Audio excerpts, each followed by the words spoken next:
지난주까지 바울 사도의 1차 전도 여행과 관련된 내용으로 은혜를 함께 나누었습니다.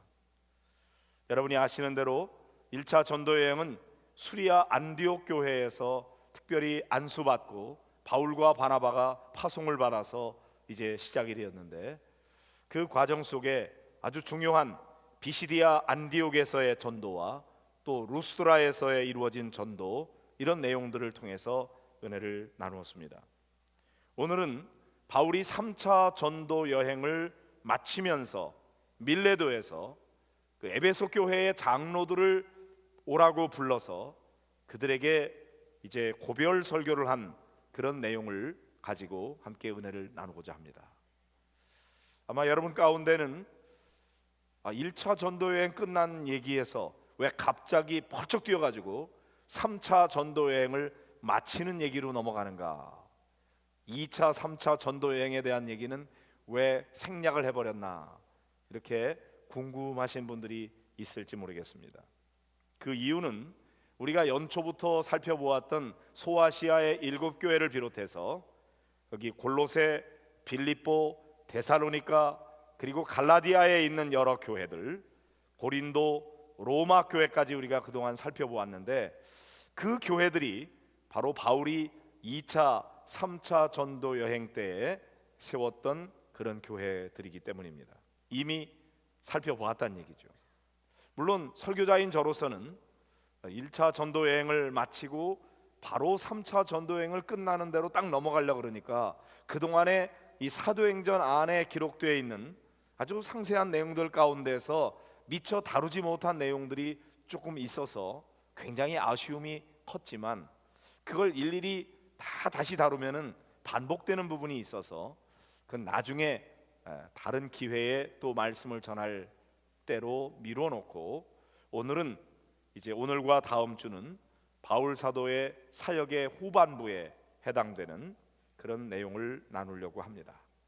그리고 이제 8월부터 다시 사도행전 제일 앞부분으로 넘어가서 초대교회 예루살렘 교회가 어떻게 탄생하게 되었는지, 그 발전 과정들을 통해서 우리에게 주신 은혜를 나누려고 합니다. 자, 오늘 사도행전 20장 17절부터 19절까지 말씀을 다시 한번 보도록 하겠습니다. 같이 읽어볼까요? 바울이 밀레도에서 사람을 에베소로 보내어 교회 장로들을 청하니 오매 그들에게 말하되, 아시아에서 들어온 첫날부터 지금까지 내가 항상 여러분 가운데서 어떻게 행하였는지를 여러분도 아는 바니, 곧 모든 겸손과 눈물이며 유대인의 간계로 말미암아 당한 시험을 참고 주를 섬긴 것과. 자, 이게 어디에서 지금 말씀하고 있어요? 밀레도예요. 밀레도는 지금의 어디냐면은 터키의 서남부 지역에 있는 항구 도시입니다. 그 위쪽에 에베소가 있으니까 에베소 남쪽에 있는 밀레도죠. 그 밀레도에서 에베소 교회 장로들을 오라고 청했다. 오라고 할 만큼의 거리였어요. 그렇게 멀지 않은 거리. 물론 옛날 그 여행의 그 거리로 볼 때는 결코 짧은 거리라고 할 수 없지만, 그래도 올만한 거리에 이제 에베소 교회 장로들을 청해서 바울 사도가 그들에게 자신의 사역을 회고하면서 강조하고 있는 단어가 3가지 나오고 있습니다. 겸손과 눈물과 인내입니다. 바울 사도는 이것이 빈말이 아니라고 하는 것은 이 사람들이 전부 다 바울 사도와 함께 사역했던 동역자들이기 때문에 내가 너희들과 어떻게 사역했는지 너희들도 다 알지 않느냐, 그러면서 이제 사역의 내용 가운데 3가지 강조하고 있는 거예요. 제일 첫 번째로 주님을 섬기면서 복음 전할 때에 바울 사도가 염두에 두었던 것, 첫째는 겸손이었습니다. 여러분이 아시는 대로 바울은 사실 교만할 만한 여러 가지 외적인 자격과 조건을 많이 갖춘 사람입니다. 베냐민 지파 출신이라고 하는 거, 또 바리새파 사람이라고 하는 거, 특별히 가말리엘의 문화생이었다. 그리고 날 때부터 로마의 시민권을 가졌다. 이렇게 소개하고 있는데, 이 내용은 바울 사도가 아주 순수 혈통의 양반 가문 출신이라고 하는 거, 그게 유대인 중에 유대인이고 또 히브리인 중에 히브리인이다, 내가 베냐민 지파 출신이다 하는 그런 말 속에 담겨져 있는 말입니다. 양반이에요. 그 다음에 그 가말리엘의 문화생이라고 하는 것은 율법에 있어서 최고의 학자였던 가말리엘의 제자라고 하는 것, 그거는 최고의 학벌을 자랑하는 것이었어요. 학문적으로 빠질 것이 없는 명문 가문 출신인데다가 학문적으로도 최고의 학벌을 가진 자였다는 거죠. 그리고 종교적으로 그 당시에 영향력이 있고 존경받았던 바리새파 출신이었다는 거죠. 게다가 날 때부터 로마의 시민권을 가졌으니 아마 그 부모님들 중에서 신랑감을 찾을 때 이만한 조건을 갖춘 사람을 찾기가 어려울 정도로 바울은 모든 것을 다 갖춘 사람이었습니다. 남들이 부러워할 만한 조건을 갖춘 사람이죠. 그러므로 그런 자기를 내세우고 자랑할 만한 사람이었는데, 바울은 세속적인 면에서 그런 자랑을 하기에는 영적인 면에서 너무나 부끄러운 과거를 가지고 있었습니다. 예수 그리스도를 만나기 전에 극심한 박해자였던 거죠.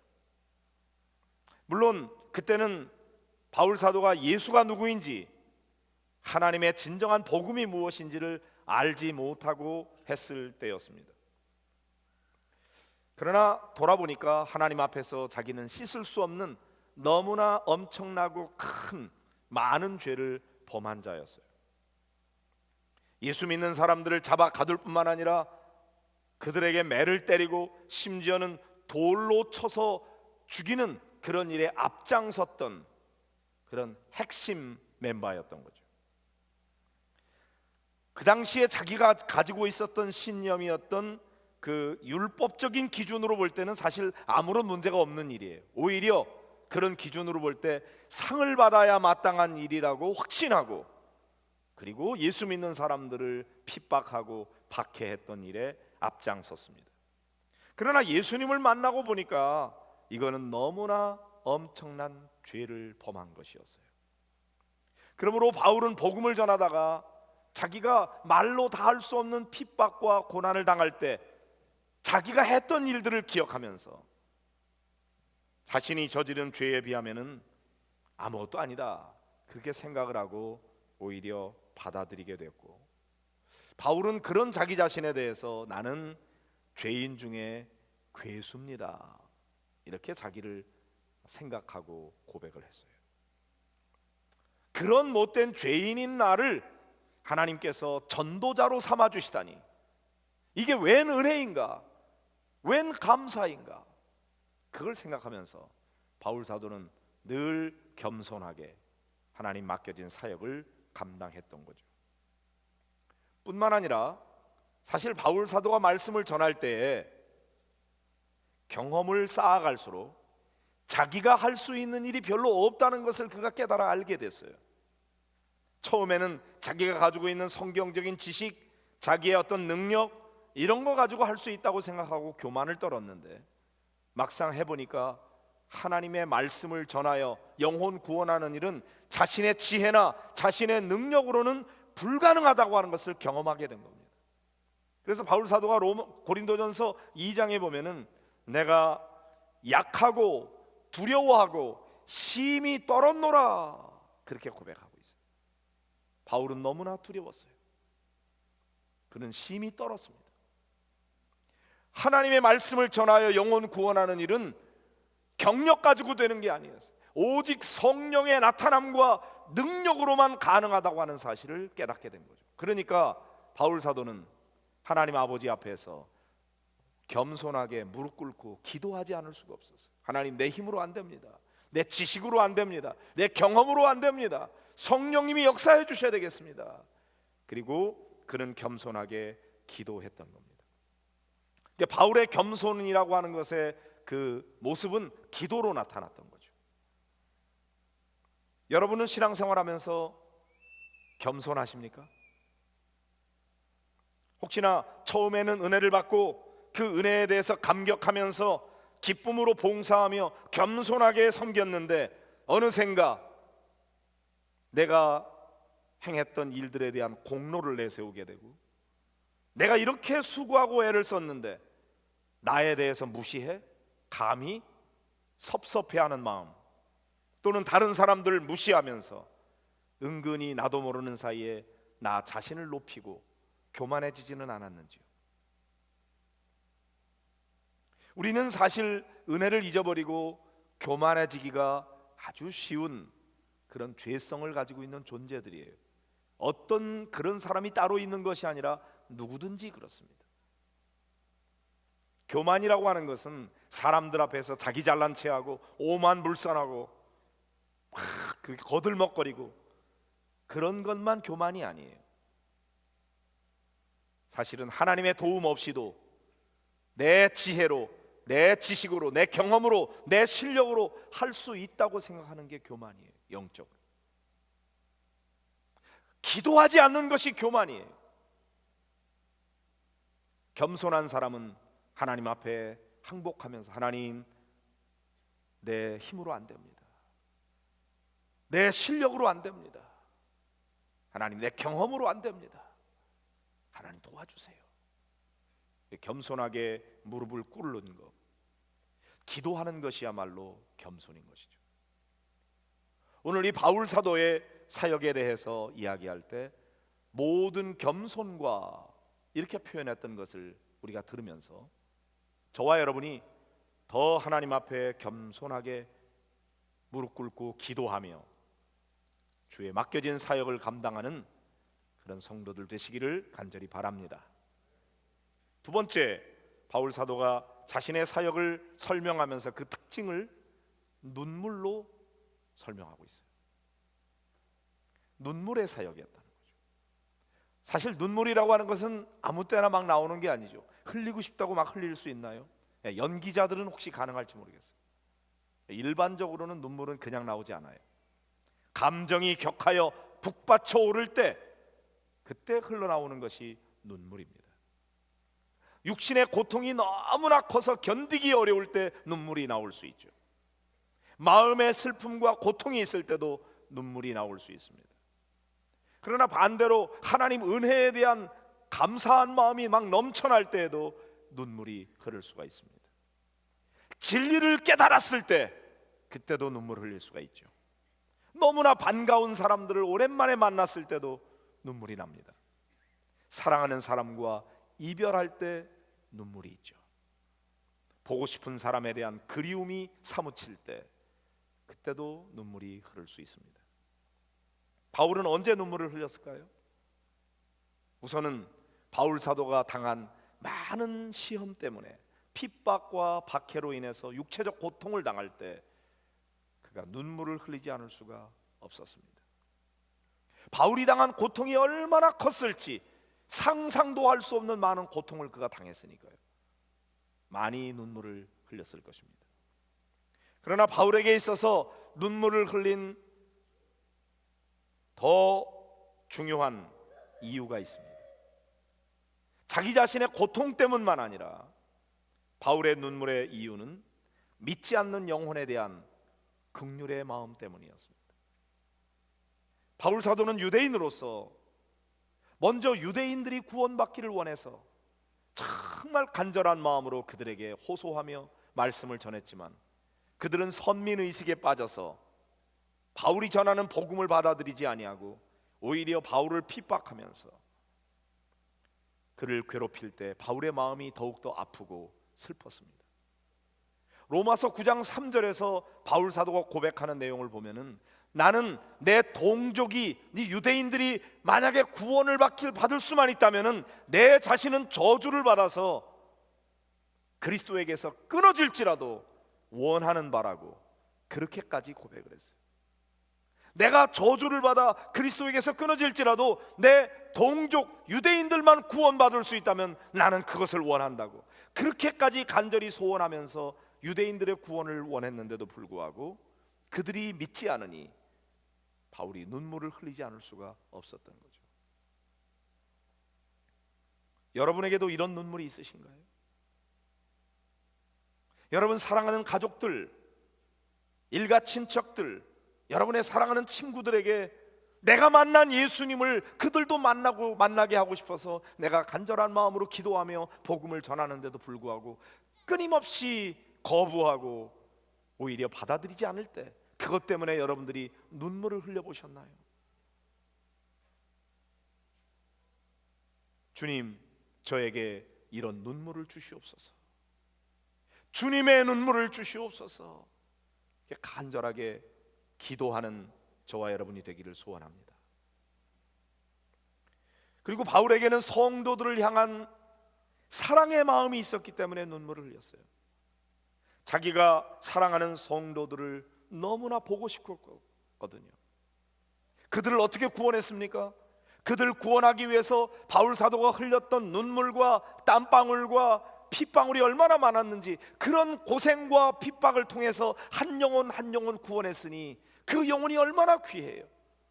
그 영혼들을 바라보면서 그 영혼들을 만나게 될 때 반가워서 눈물을 흘리고, 그들과 만나서 교제를 나누다가 또 다른 곳에 전도하기 위해서 떠나려고 하니까 이별의 눈물을 흘리고, 바울 사도는 성도들을 너무나 사랑했기 때문에 많은 눈물을 흘렸습니다. 여러분에게도 그런 눈물이 있습니까? 눈물이 날 정도로 사랑스러운 성도들이 있습니까? 목장 사역을 통해서 이런 감격의 눈물의 의미를 깨달아 알 수 있게 되기를 축복합니다. 피를 나눈 가족은 아니지만 영적인 가족으로서 그들을 사랑으로 섬기고 그들을 위해서 수고하고 애쓰다 보니까 그 성도들이 너무나 사랑스러워요.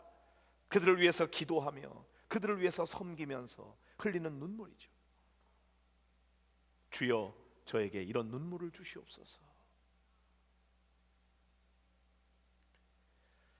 그 다음에 바울 사도의 사역에서 빼놓을 수 없는 세 번째 특징은 인내였습니다. 바울은 유대인의 간계로 말미암아 당하는 시험을 참고 주님을 섬겼다고 고백하고 있습니다. 바울에게는 정말 많은 시험들이 있었죠. 고린도후서 11장 24절 이하에 보면은 유대인들에게 40에서 하나 감한 39대 맞는 매를 5번이나 맞았다. 얼마나 끔찍했습니까? 3번은 태장으로 맞았고 1번은 돌로 맞았고, 돌에 맞아가지고 죽은 줄 알았어요. 그래서 밖에다 내쳐버렸어요. 3번 파선하였고, 배 타고 가다가 복음 전하러 가다가 배가 깨져버린 것이 3번이나 됐어요. 일주야를 깊은 바다에서 공포 속에 지냈습니다. 강의 위험과 강도의 위험과 동족의 위험과 이방인의 위험과 시내의 위험과 광야의 위험과 바다의 위험과 거짓 형제 중의 위험을 당했다고 고백하고 있습니다. 얼마나 많은 고난을 당했는지. 바울은 여러 번 잠을 잘 수가 없었고, 줄이었고, 배고팠고, 목말랐고, 여러 번 굶고 춥고 헐벗었다고 그렇게 고백하고 있습니다. 이렇게 많은 시험을 당했음에도 불구하고 바울 사도는 끝까지 참았습니다. 우리가 어디까지 인내할 수 있겠는지 잘 모르지만, 그러나 사실 주님의 일하면서 인내하지 않고는 주님을 제대로 섬길 수가 없어요. 자기 성질 나는 대로 성질 다 부리고 섬길 수 없습니다. 육체적인 고통만 아니라 사람들이 알아주지 않고 때로는 억울한 소리 듣고 마음 아픈 그런 일들이 얼마나 많은지. 지금 여러분에게는 어떤 시험이 있습니까? 여러분은 그 시험을 잘 참고 있습니까? 혹시나 시험을 참다가 난 이제 도저히 더 이상 못하겠다, 막 불평하고 원망하고 때로는 절망하고 좌절하면서 확 때려쳐버리려고 그렇게 작정하기 직전이신지요?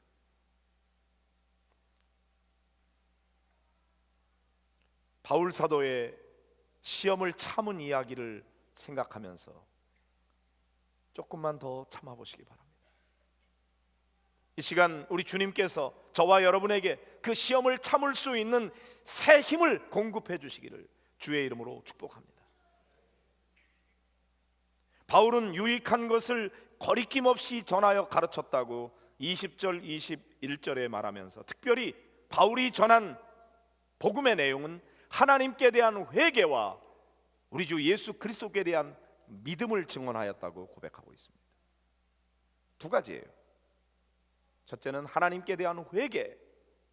사실 세례 요한이나 예수님의 메시지의 일성은 회개하라, 천국이 가까웠느니라 하는 것이었어요.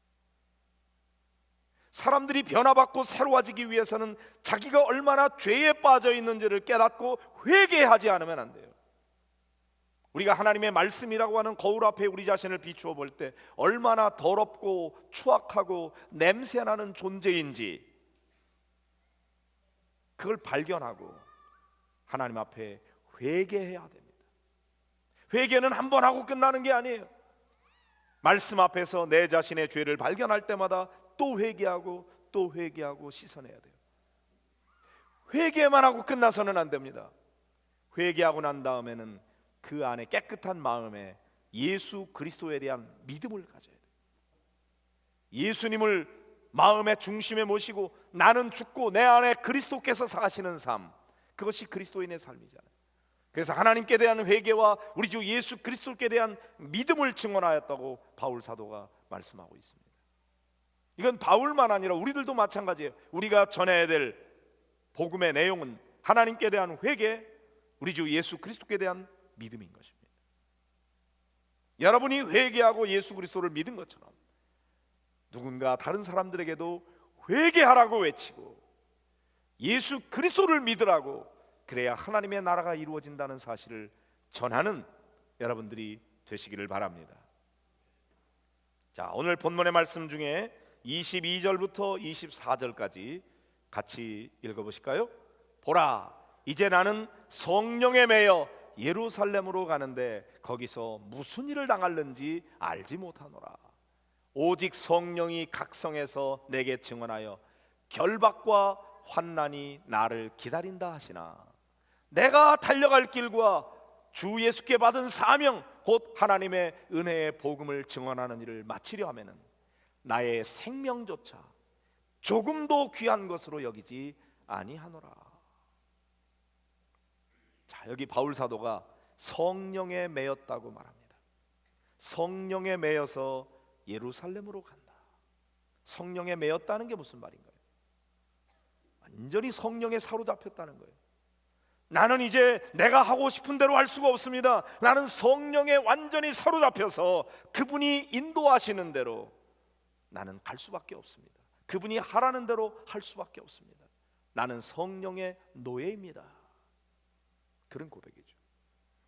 이제 성령의 인도하심을 따라서 예루살렘을 향해서 나아갑니다. 그런데 성령께서 미리 알려주시는데 보니까 내가 예루살렘에 가면 거기 면류관이 기다리는 거 아니다, 상급이 기다리고 있는 것 아니다, 거기 가면 너 붙들릴 거야, 결박당할 거야, 그리고 너에게 환난이 기다리고 있어.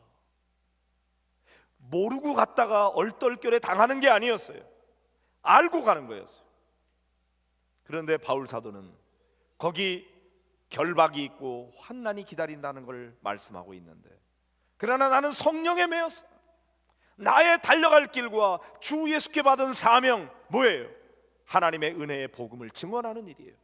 이 사명을 감당하는 일을 위해서라면 나의 생명조차 조금도 귀한 것으로 여기지 않는다. 이 비장한 바울의 각오를 들으면서 여러분은 어떤 생각이 드시나요? 난 못해. 그 바울 같은 사람이 하는 거지. 나는 못해. 난 뭐 하고 싶지도 않아. 어떻게 사람이 그렇게 할 수가 있지? 그런 반응이 있을지도 몰라요. 혹은 나도 저렇게 해야지, 감히 이렇게 결심하는 사람이 있을 수도 있습니다. 그러나 만일 나는 바울처럼은 못할지라도 지금같이 살아서는 안 되겠구나, 내가 더 최선을 다해서 내게 맡겨진 사명, 이 복음 전하는 일이 내게 주어진 사명인데 이를 위해서 내가 지금보다 더 헌신적으로 충성스럽게 최선을 더해야 되겠구나, 이런 마음이 여러분 가운데 들지 모르겠습니다. 사랑하는 성도 여러분, 바울 사도는 그랬구나, 그렇게 그냥 지나쳐 버리지 마시고 이 말씀을 들으면서 하나님이 이 시간 여러분에게는 뭐라고 말씀하시는지 한번 귀를 기울여 보시기 바랍니다. 여러분에게 어떤 도전이 오고 있는지, 성령께서 주시는 마음으로 새로운 각오를 하고 마음에 다짐한 대로 한번 실천해 보십시오. 할 수 있는 것만 아니라 나는 할 수 없습니다, 그러나 성령님이 도와주시면 한번 해보겠습니다, 마음으로 여러분이 다짐하고 성령님 도와주십시오. 내가 감히 이런 일을 하고 싶은 마음을 하나님이 주셨는데 할 수 있도록 도와주세요. 기도하면서 이번 한 주간 여러분이 하나님 앞에서 뭔가 더 겸손하게 눈물 흘리며 인내하면서 하나님께 대한 회개와 우리 주 예수 그리스도에게 대한 믿음을 증언하며 여러분이 주신 사명 감당하는 그런 복된 한 주간이 되시기를 주의 이름으로 축복합니다.